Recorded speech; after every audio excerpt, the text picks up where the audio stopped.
stuff again. All right. Well, there just went $20. We'll see how good my shooting is today.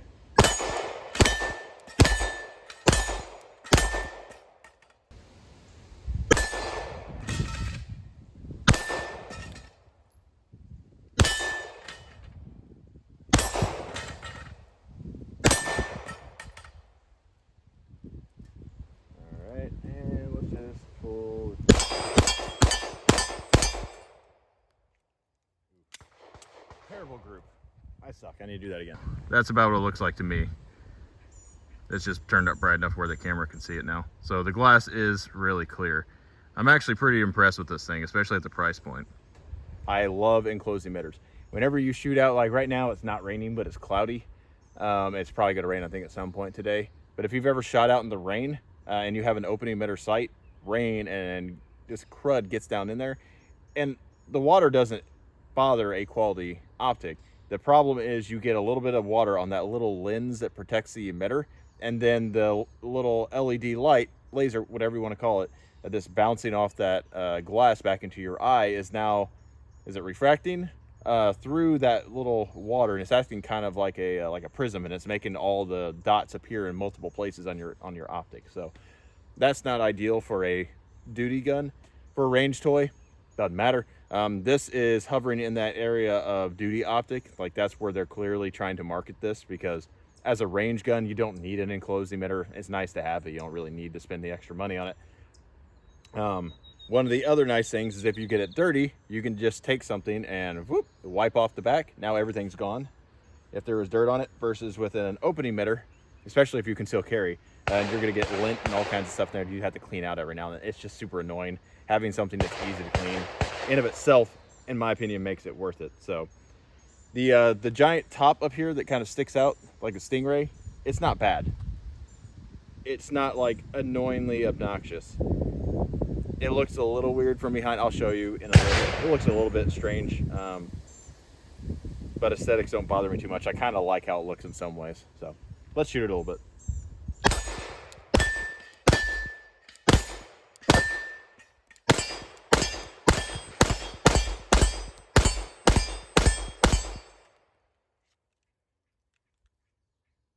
Yeah, I like it. Since you are watching this channel, you probably take security very seriously. While training and gear can help protect you and those you love from a variety of dangerous threats, there are other threats out there that you can't see. One of those threats is identity theft. My brother was recently a victim of a large data breach that affected a lot of people in his state. He was provided identity theft protection after the fact, but if he had protection prior to the breach, he would have been a lot more protected from people using his personal information. That's why this video is sponsored by Aura. Aura can help protect you from identity theft by monitoring your personal data, including your social security number, across billions of data points like the dark web, to alert you about potential identity theft. You also get $1 million in identity theft insurance to help cover eligible losses and fees. I use Aura so I don't leave myself or my family vulnerable to digital threats like data breaches. If you want to protect yourself from digital threats, you can go to aura.com/portac556 to try 2 weeks for free. That will be enough time for Aura to find out if any of your personal data is exposed. Thanks again to Aura for sponsoring this channel so I can continue to bring you unbiased reviews. Please click the link to Aura in the description below if you want to help support this channel and get quality identity theft protection. Alright, welcome back, guys. Today we're going to be doing a video on this optic right here. So this is something that has been in the works for a little while. I actually contacted Cyelee a little while back and asked them to review their fully enclosed red dot that was not RMR mounted. It was their, I forgot what they called it, bear maybe. I don't know. I'll insert a picture here below, but it was one of those mailbox looking ones, and because I wanted to see just how durable one of those optics were in comparison to just, you know, say a standard, you know, red dot like this or a rifle optic. But they said, well, we can, but if you want, we are also going to be making or releasing a new version that's an enclosed option if you would like that one instead. So I said, that's fine. I'm not in any rush. Now, granted, this one's not exactly small in comparison to some other optics out there, but it's not exactly large either. It's kind of, you know, that's somewhere happy middle ground. But what I will say is they did their homework on this one, and they actually made it rugged and durable, which I think is where the enclosed market needs to be. There's a lot of companies out there that will just make an enclosed optic but not take into consideration like it needs to be super durable. Some of the other ones out there, I think what the Trijicon just come out with one. There's a few others that exist out there, but none of them mount that, at least that I know of, to an RMR slide, except for, again, I believe the Trijicon option, which uses those weird screws that kind of like, I don't know, use a hex key, shove it in there, and then it has like a little cheat sheet that you hold it against to get the proper torque. I don't know, it's just weird. But Cyelee, on the other hand, actually produced something that was fairly ingenious. I'm not sure how, well, I can see some ways on how they did it. So there are some compromises, but it's the first optic that I know of that mounts in a traditional way to an RMR cut slide. So that got me a little excited, knowing I don't need an adapter plate. Now, granted, if you don't have an RMR cut slide, like, you know, this one, say, is an MOS slide, you're going to need an adapter plate. But if you already have a direct milled, like, you know, that Brownells one over there, then it will mount directly to that. So there's some, let me just kind of go over the features, and then I'll explain why I'm pretty excited for this optic. Now, you know me, I don't really get all that excited for pistol optics because the vast majority of them are not duty ready. They're either cheaply made or, you know, just for range use or all that kind of stuff, or they have some issues with them. Granted, most of them are cheap. This one's not inexpensive. I don't remember the price, but it's somewhere around $250, I think. Again, could be wrong. I'll annotate, put in pictures of Amazon links, all that kind of stuff down below so you can see what the actual price is. But it's fairly inexpensive compared to some of the other options out there, because like the EPS, I believe, is around $350, and maybe a little bit more than that. So this is, you know, about $100 cheaper than that. So that's substantial. And I will say too, based on my testing, now granted, I have not done drop tests on the EPS from HoloSun, but I don't believe it would hold up as well as this one did with the testing that I did, because I abused this thing because I honestly kind of wanted to break it to see what its breaking point was, but I didn't. But before we get into the issues that I ran across, I just want to show you kind of the features it has. It is drop proof, and it is drop proof from 6 feet on a 35-ounce pistol on concrete, optic down. And I did that. Now, granted, okay, I take that back. I didn't drop it from 6 feet because I was dropping it on a small metal plate that I wanted to make sure that I actually hit. So I actually dropped it from like my nose height so I could look down the optic. And I'm 6 foot tall, so it was probably more like 5.5 feet that I actually dropped this thing from. But I dropped it on a steel plate, which I think is harder, I would assume, than concrete. I don't know. Maybe I'm wrong. Maybe concrete's more harsh to drop something on. Scientists out there, redneck, you know, let me know that in the comments below. But it is rated to drop from 6 feet on a 35-ounce pistol on the concrete. So when I saw that, I thought, that seems a little too good to be true. Maybe marketing. Nope, they are correct. 15 times. Let's go 15.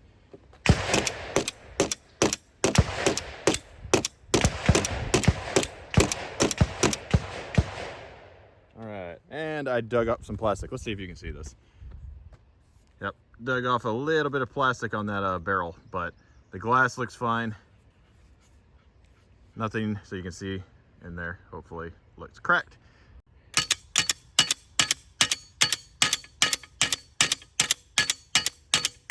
That's steel.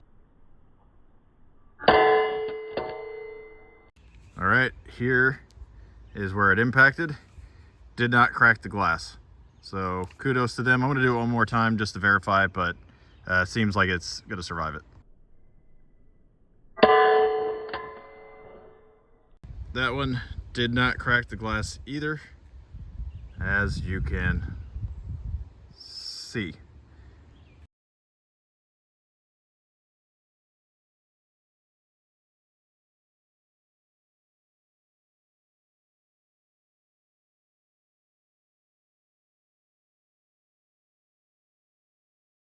All right, let's rack it.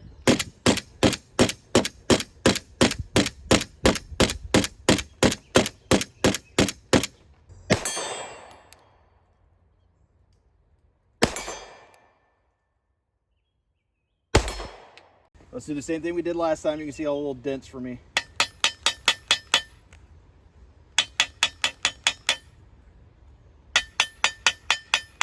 So again, that's not anything that's hard on the optic, but let's see if it shifted at all. don't think it did.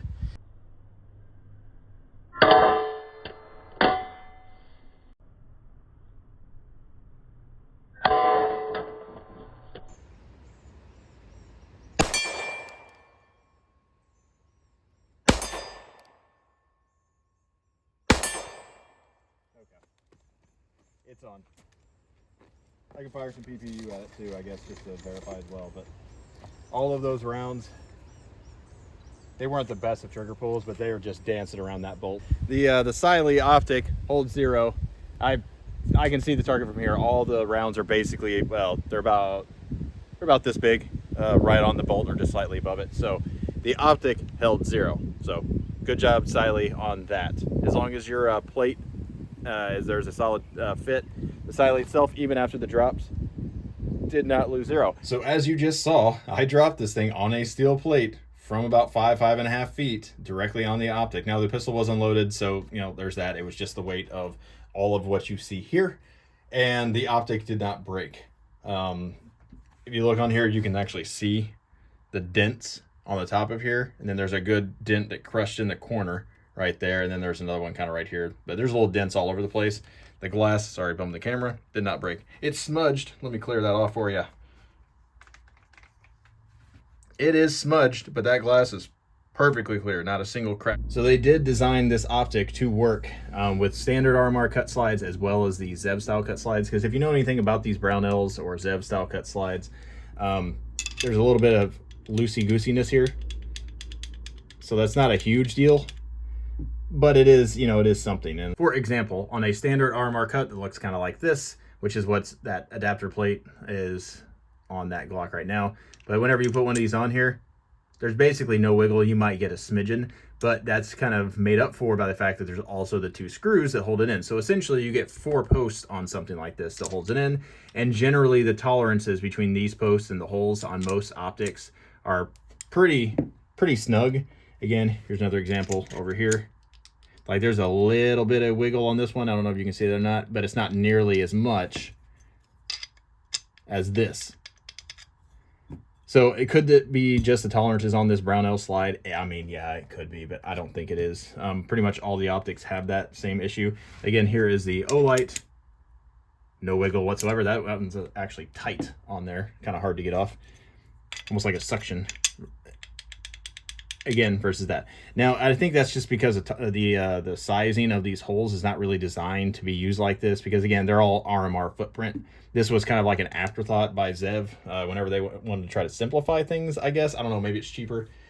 So this Hollow Sun, I don't know if you can see it on here. Like you can hear that wiggle.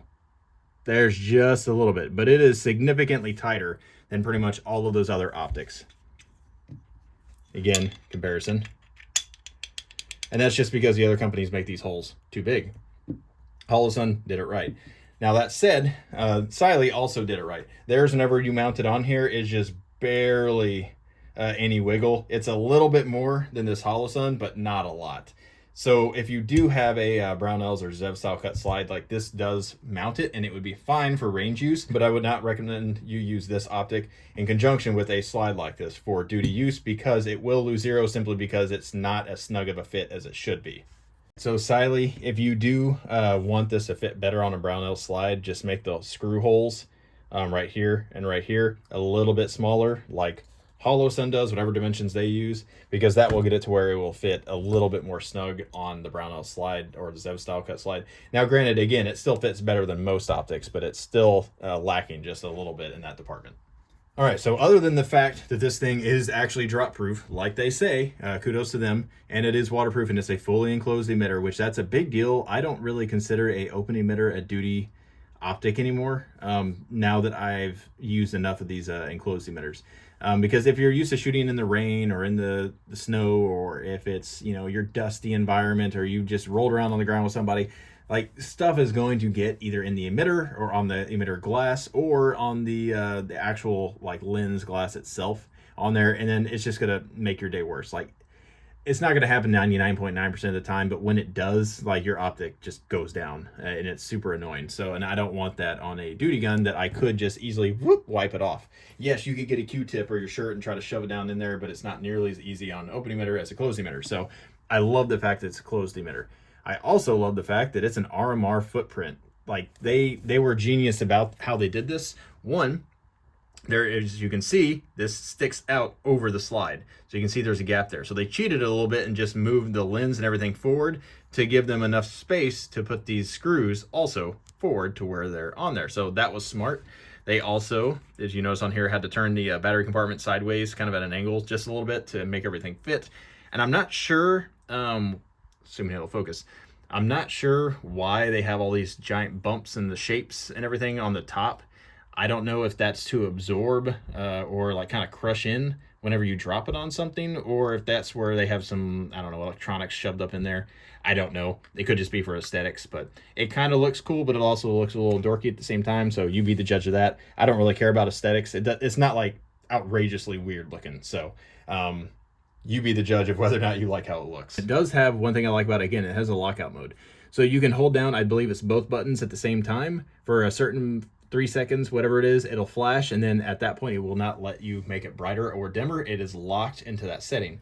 So if you know and you like a specific setting, you can just change it to what you like and leave it. You don't have to worry about accidentally hitting the button whenever you rack the slide or anything like that. And then you just hold down both buttons again to deactivate it, and you can adjust up or down as you want. So that is super easy to do, and I like that. The 3 MOA dot, I'd prefer a 1 or 2 MOA dot, but 3, it's fine, it's perfectly usable. It wasn't too small to actually get any sort of, good hits.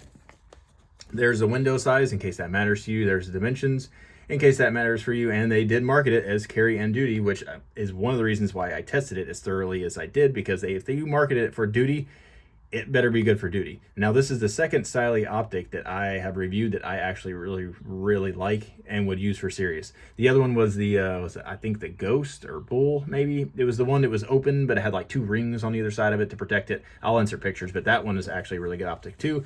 But now that this one exists, I would get this over the other one. All right, in the box, which this box is gonna get trashed after this review because I don't keep anything, it does come with a little tool that you should not use at all. Now, it's useful for changing batteries or changing the windage and elevation, but don't use the torque screw on here to tighten down screws. You should be using a torque wrench or a torque screwdriver, whatever you want to call them, that tells you the inch pounds whenever you're tightening the screws down, because you'll either over or under tighten it with something like this almost every single time. You can get a general feel for it, but it's not going to be, perfect. So it also comes with literally every screw that exists. This bag is just chock full of screws for literally anything and everything you can think of. I could not think of a size that it did not come with whenever I was going through here. So, and they come with various lengths for each one. So you don't have to worry about buying screws from someone else. I can appreciate that, because again, these screws are super cheap. So kudos to you for including them all, so I don't have to go find them on my own or Dremel down a screw to make it the right length. So on the slide is an MOS, or not an MOS, but a C&H precision plate that's for an RMR cut, and it fits on there super snug. Now, whenever I first got this, I couldn't fit it on the plate. It would not go on there. And I ended up on the C&H precision, I noticed that on their post, the top of the post was actually like mushroomed out a little bit. And I don't know if it came that way from the factory or if that's, I don't know, just with use, it kind of smashed the top of those things. I don't really know how that works.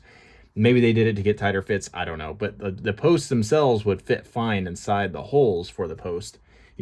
These right here. But because of that, it was just like slightly forward and it wouldn't fit, because this is a very snug fit, because the C&H precision plate has a filler right here where most other plates are just flat all the way across.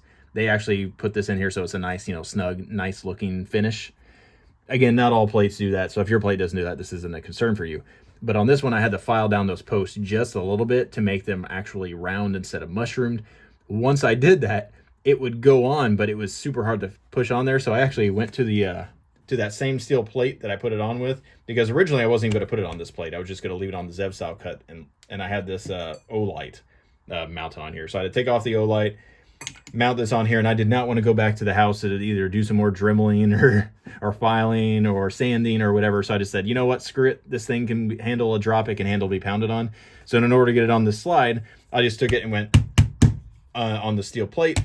And that's about all the force it took. So it wasn't like I had to just cram the thing on there, but it was a very snug fit. And I had to press it on. I couldn't do it with my fingers. I'll put it that way. But it required a little bit of persuading, so to speak. Now, some may say that's a negative. I think it's a positive. One, it allows it to fit on a slide like this. It has a little bit larger of a gap better.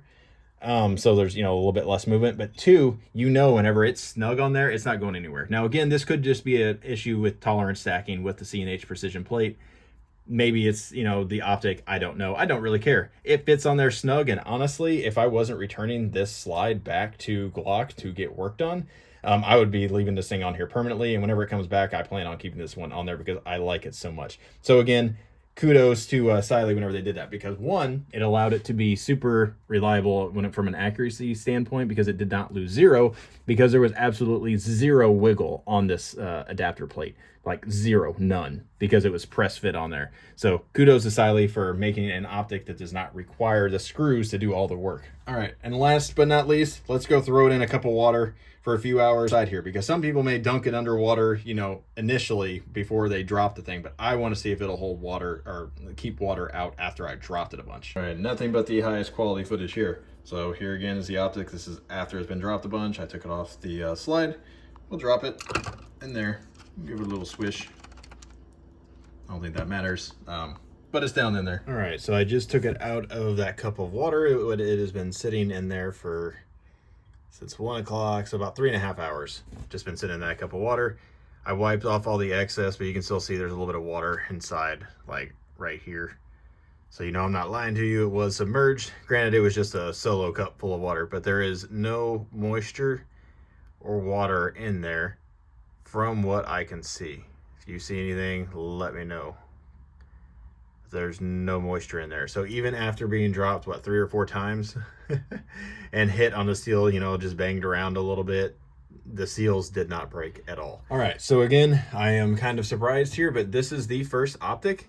Granted, long-term testing I did not do. It was basically just one long range day, plus a couple of days of just kind of messing around with it. But I think I had probably 150 rounds probably through this thing, plus all the abuse, which is not a lot. Like 150 rounds is nothing. That's 3 boxes of ammo. It's not a big deal. But generally, if something loses zero or has issues, like, you discover that pretty quickly. If not, then it's going to be one of those, way down the road things. Maybe the internals give out or something like that, which, again, I'm not going to put 10,000 rounds through this thing for a test, because that's just absolutely ridiculous. So again, this is probably the first Optic that's in the budget category that I would recommend for duty use. Now again, there are other choices out there that I think are probably maybe a safer bet to go with, that are, a little bit more expensive, maybe proven. This one does not have a track record yet, so, maybe this thing dies after 5,000 rounds, who knows. But as of right now, based on, example of one, I would consider this a duty-ready Optic, and the fact that it mounts to an RMR plate directly is a big plus. But I don't even think my Holosun, the EPSs, honestly would survive the test that I just put this thing through. And there are other beefier Optics out there that would have failed that as well. So again, kudos to Cyelee for making this thing, because they did a good job and they did their homework, and I am actually very, very impressed with this. So again, duty ready, I absolutely think so. And it feels good to say that, because it's been a while since I've actually recommended something for duty use that wasn't, name brand. So again, if you appreciate this kind of content, give us a like, comment down below. I answer any questions y'all have, and I try to reply to everybody I can. Again, click on all the links down below. Maybe my affiliate links for Amazon are working. If not, oh well. Click on the Aura signups down below, and that helps out the channel greatly. So if you really want to support the channel, you can do that. Again, I appreciate you all for watching, and have a good one.